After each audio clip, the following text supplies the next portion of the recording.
Martha. She is with Dr. Newbill to get her logged in.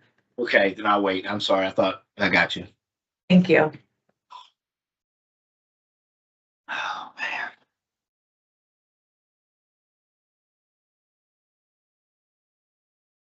It'll be 67 on Friday, 62, 67, something like that.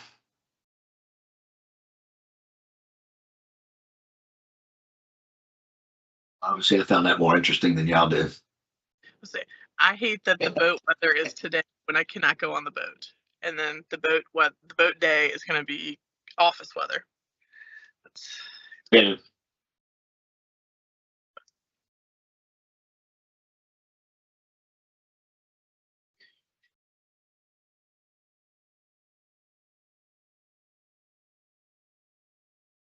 When my neighbors are cutting grass, I have some retired neighbors, and when the dust cloud moves across my property, I know they're on the other side of their property. I mean, it is dry right now.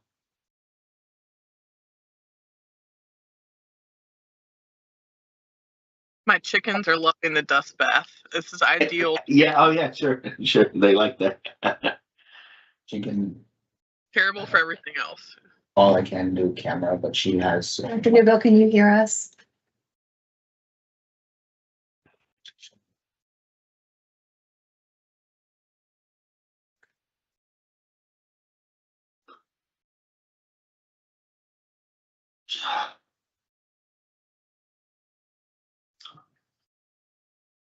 She can put her hand up, but Yeah. she's not.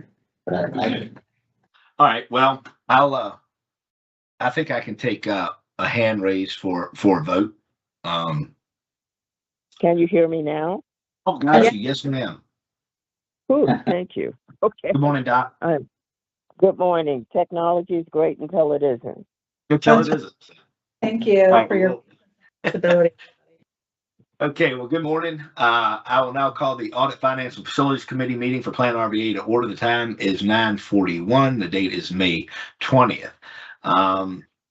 I'll just handle roll call. I see that Dr. Newbill is here. I see that Chair Stewart is here. Sean Davis is here, and we have staff, our CFO, our CEO, and supportive staff. So thank you all for being here. I believe that we're all remote participants, and that I'm going to make a motion that we confirm the decision of the chair to allow remote participation for Sean Davis, Jordan Stewart, and Dr. Cynthia Newbill. I'm going to ask for the purposes of having other obligations under the state code that would not allow us to attend in person. Is there a motion to approve the chair's decision? So moved. So moved. Is there a second?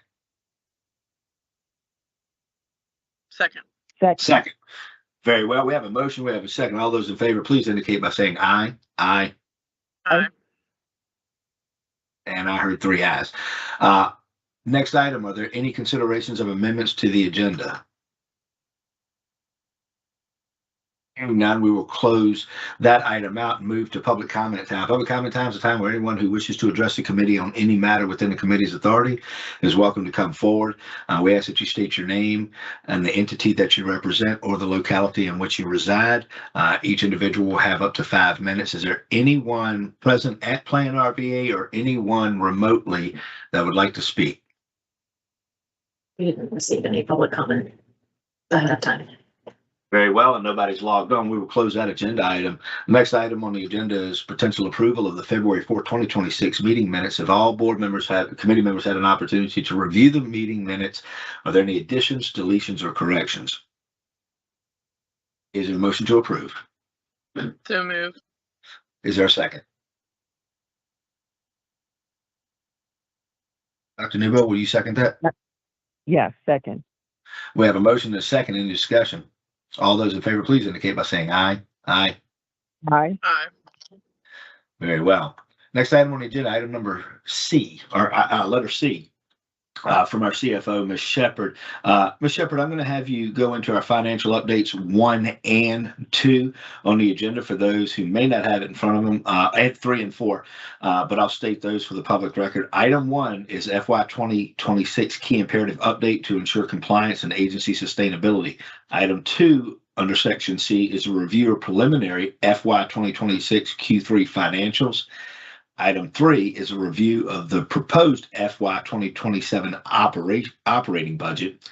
And C4 is the FY 27 committee priorities and meeting schedule. Ms. Shepherd. Thank you, Chair Davis, and good morning. Sid's going to just the slides, if you could take that to the beginning. Thank you, Sid.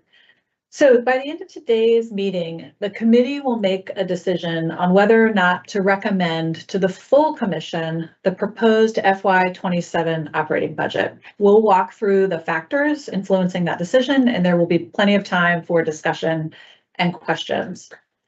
To ground today's discussion, let's take a look back at where we were about a year ago.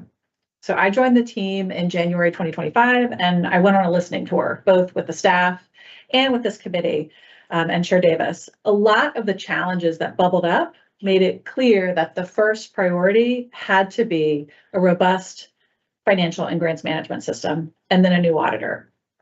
About a year ago this month, we presented an FY 26 budget using the best information and systems we had at the time. That was QuickBooks, Excel spreadsheets, and the incredible brains of Martha and from the finance team, Diane Fusco. Next slide, please, Sid. As we moved through FY 26 and prepared the budget for FY 27, every budget decision was anchored to the key imperative around agency compliance and sustainability. That means stronger systems, stronger reserves, and a stronger audit. A budget is not just a spending plan. It's an implementation tool for this key imperative. The FY 26 investment in the financial management system is already improving our data quality and our timeliness.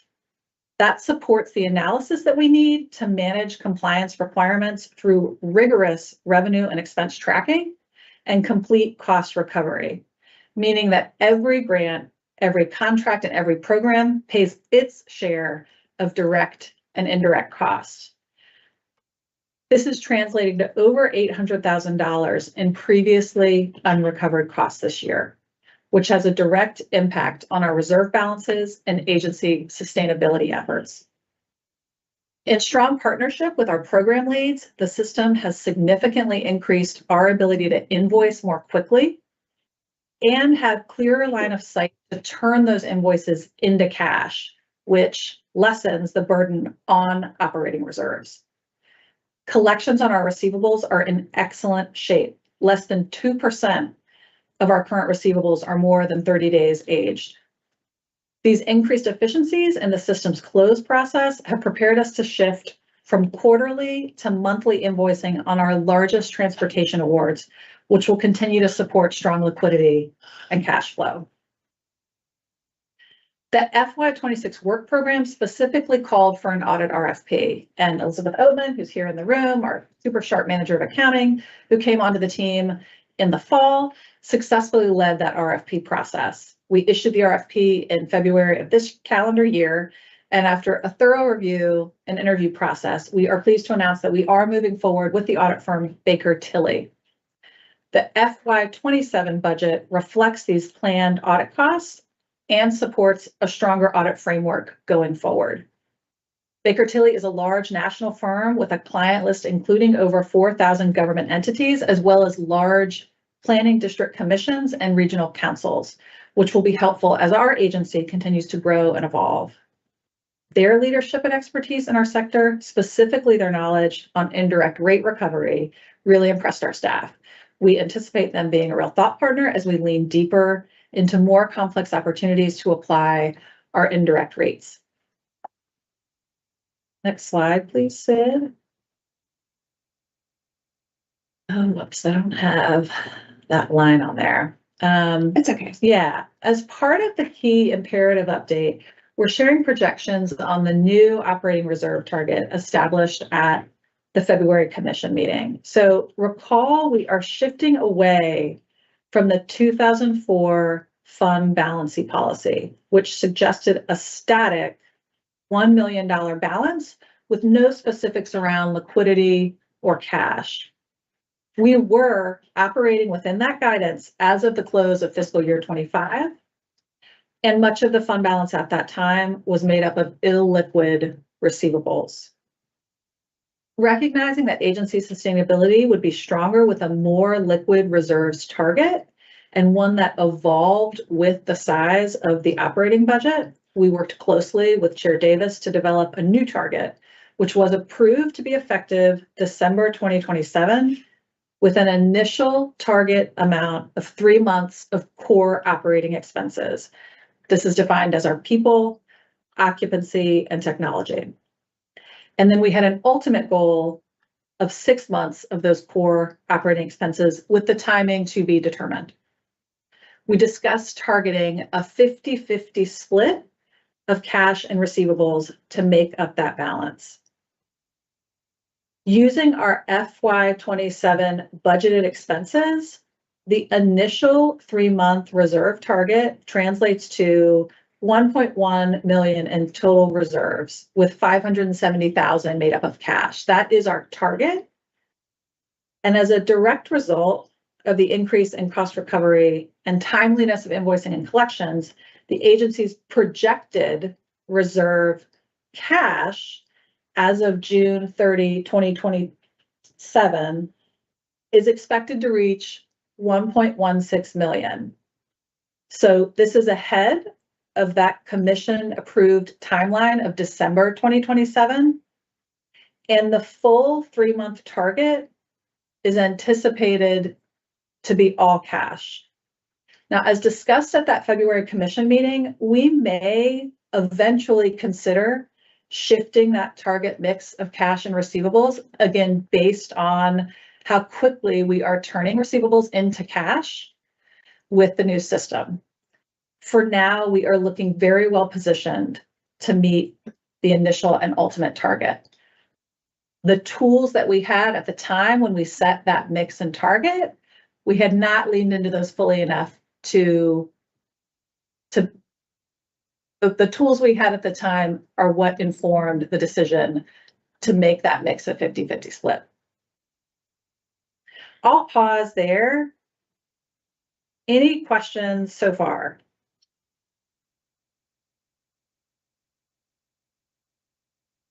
All right, I'm going to jump to the next slide and I'll detail what makes up that 1.16 million in reserve cash. So that balance is the current cash reserve balance of 126,000, an anticipated CBTA payment of 818,000 for cost recovery for FY26 and prior. And I'll just note that that balance is inclusive of some fiscal year 26 revenue, but for this exercise, we wanted to lump it all together into one balance. It will effectively shift the FY26 surplus when we apply and finalize those amounts for the current fiscal year. Right now, the FY26 surplus before any of that CBTA remuneration sits at 19,000, and the FY27 projected surplus is very intentionally set at 194,000, and we'll look more closely at that when we review the FY27 budget. Focusing on the FY26 financials, we are currently projecting, again, that surplus of 19,000. Current revenue projections are 34% above budget, primarily due to additional federal and private grants awarded after the FY26 budget was approved. And as previously discussed, earlier in the year, the inclusion of CBTA salary and benefit amounts, which are offset below in expenses. Current expense projections are 34% above budget, primarily due to expected offsets related to those items noted above with revenue. Any questions on reserves before we shift to that proposed FY27 operating budget? done. Yeah, thank you for that. Okay, Sid, can you bring up that other file, please? Thank you. I know this may be a little bit difficult to read. You should have your own copy of it, but let us know if we need to zoom this in to make it bigger. The FY27 proposed budget, again, is anchored in the key imperative around compliance and sustainability. Again, positive net income or a surplus of 194,000 relates to a continued intentional building of operating reserves. Federal funding remains the largest revenue source at 3.6 million or 64% of total revenues. This is an intentional shift over the last 18 months to diversify our mix of funding and decrease our reliance on federal funding streams, which had been trending closer to 80% of total revenue. The current federal funding includes awards in transportation and resilience, with a small grant for economic development. Note that the state appropriation and local member dues cover just 20% of those core operating expenses. Revenues from CBTA should be contextualized. Of the 895,000 budgeted revenues related to CBTA, a little over half is directly related to staff exclusively supporting CBTA, so Chet and Mo, whose compensation expenses are included in this budget's direct labor expenses.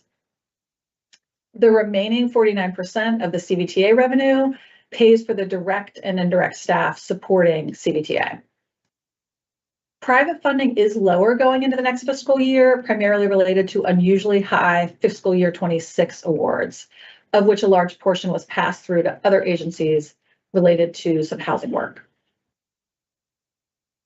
Fiscal year 27 priorities include protecting core operations and supporting staff capacity while still managing within a balanced budget framework.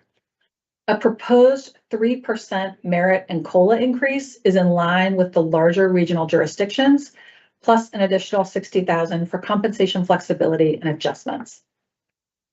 Health insurance premiums are increasing 7%, which is favorable as compared to the increases at the state level and other agencies. A generous professional development budget allows for up to $3,000 per full-time employee for conferences and related travel, plus an additional $20,000 pool for national and regional association meetings and conferences. Deliberate investment in our backbone functions, including the agency's auditor, our general counsel, and technology services, reflect responsible operations. One change I do want to flag as compared to FY26 is the shift from a cash operating budget to an accrual-based one, recording revenues where earned and expenses when incurred, not just when cash is exchanged, providing a more accurate picture of ongoing operational health. Because of this, you'll now see depreciation expense on capitalized furniture and technology spend, and interest and amortization expense related to our building lease, which, due to accounting guidance, is included as an asset on our balance sheet. We have the tools to closely monitor cash, and we're projecting positive cash balances through FY27. Any questions so far?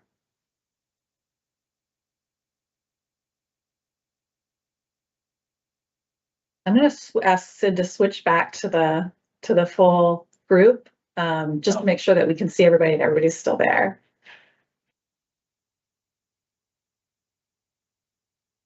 Stop sharing. Let's see, I'm here, Lauren. This is Jordan. I don't have any questions. Just thank you for the information. Very thorough.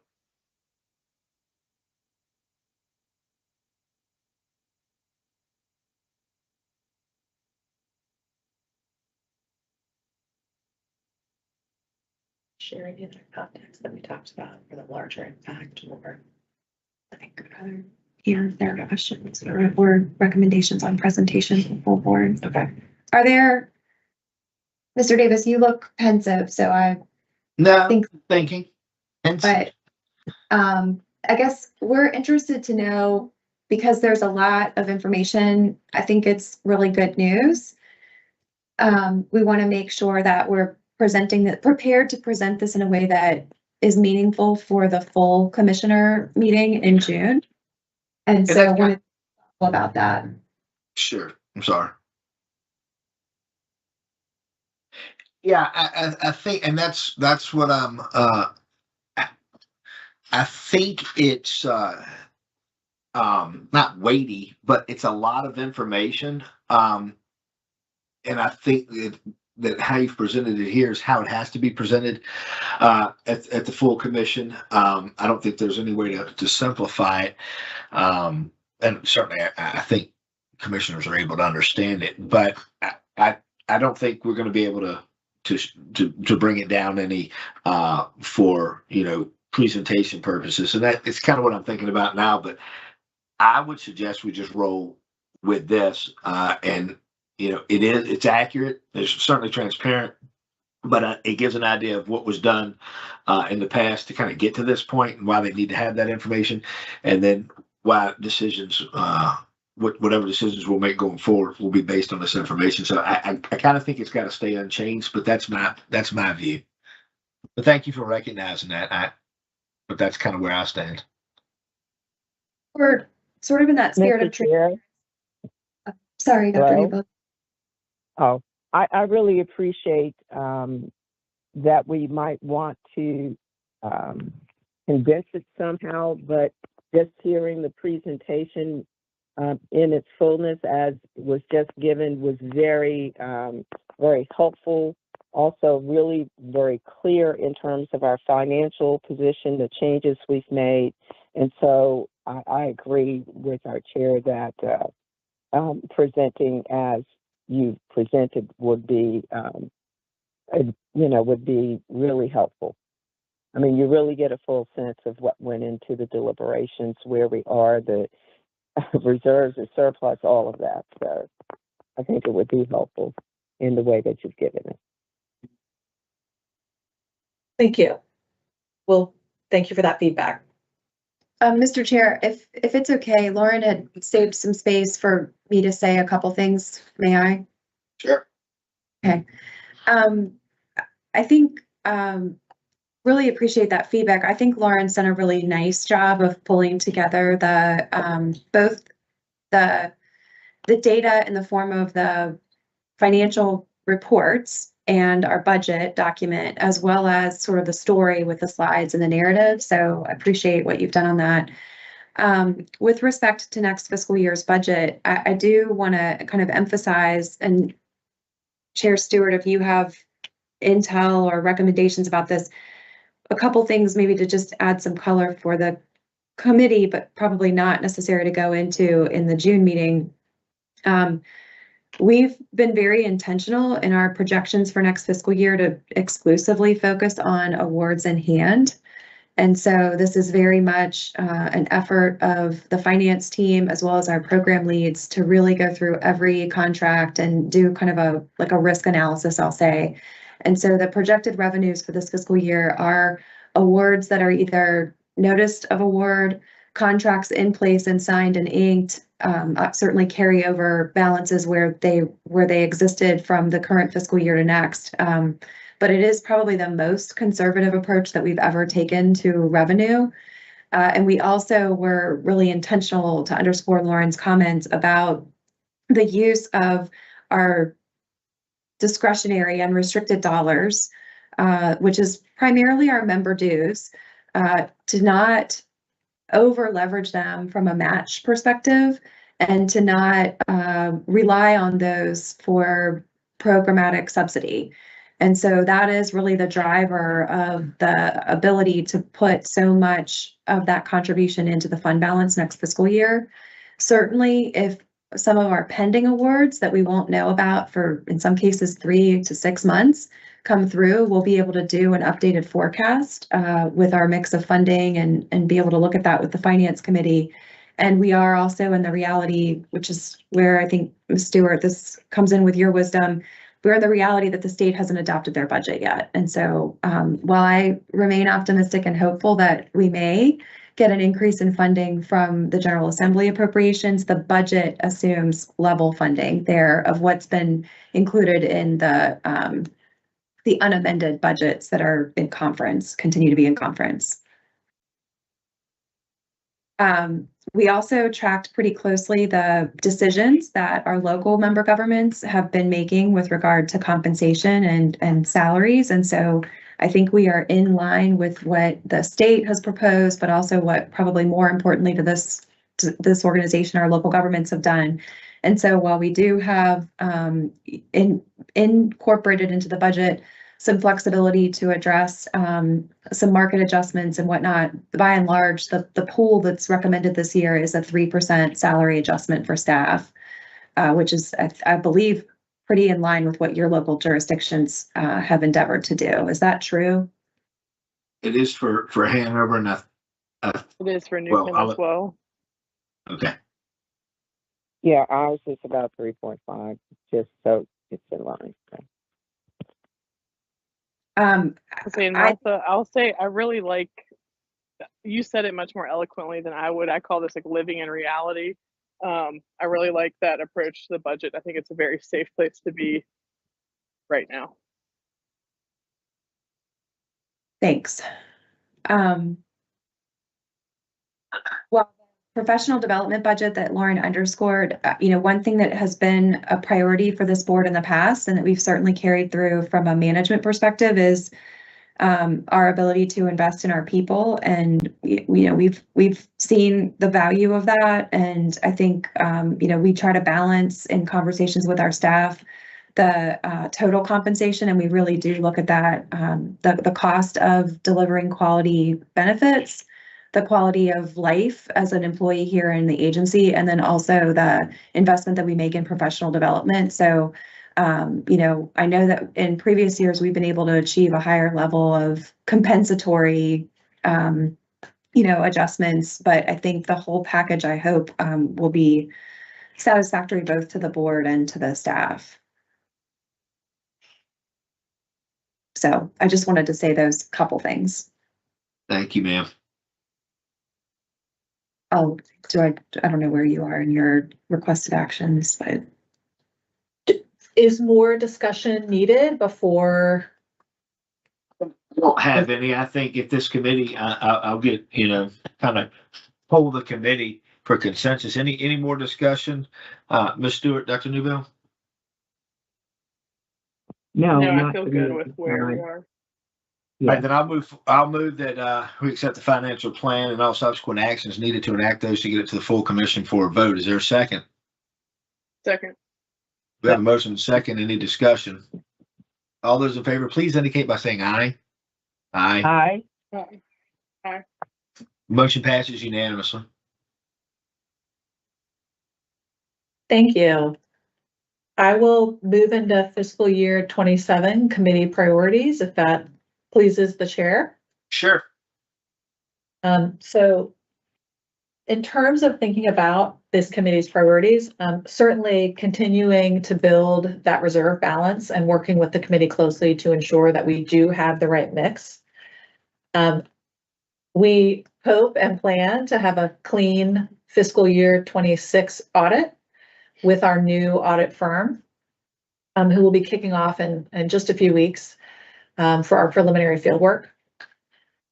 We're also considering reviewing the agency's banking relationships with a possible RFP and establishing a 501c3 entity to broaden our funding opportunities. We have Emily, great grant specialist on board who is often finding funding opportunities that are more targeted to 501c3 or charitable entities. Some of our regional partners also have this 501c3 arms, like the chamber has a foundation that allows them to apply to broader funding partners. And so we are continuing to look into that and hope to bring that live in the next fiscal year. We're also planning to build out an integrated CRM or customer relationship management tool. This is less a function of this particular committee, but it's actually a module of our new financial management system. So it's all integrated. And so I did want to raise that with this group. It also has implications for future funding as we are better able to wrap our arms around all the stakeholders that we engage with at the agency. In terms of our meeting schedule, we want to hear from you about your thoughts on these priorities. And then if you're in agreement, we'd like to develop a meeting schedule around the key deliverables of these priorities. So for example, the timing of the audit draft report, we want to make sure that our meeting schedule is reflective of that timing. So I'll pause there to hear any feedback or reactions to those planned proposed priorities. Any feedback or comments?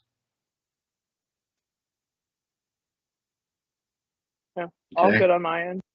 Same here. Okay, great.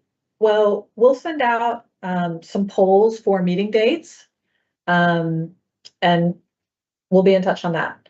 In terms of committee members, I wanted to check in with Chair Stewart on any plans that she had for the committee in terms of membership. In an ideal world, we'd have the committee membership planned ahead of that June board meeting, commission meeting. And so wanted to check in and see if there was interest from the current committee members to continue serving.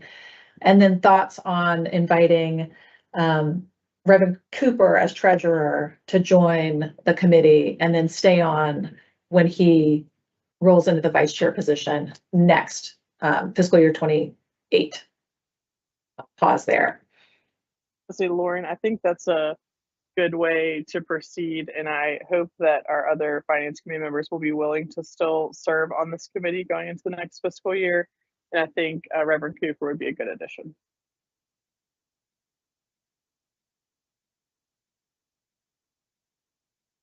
I saw a head nod, so I'm going to take that as a concurrence of interest, desire to continue to serve on the committee. We appreciate that, Mr. Davis.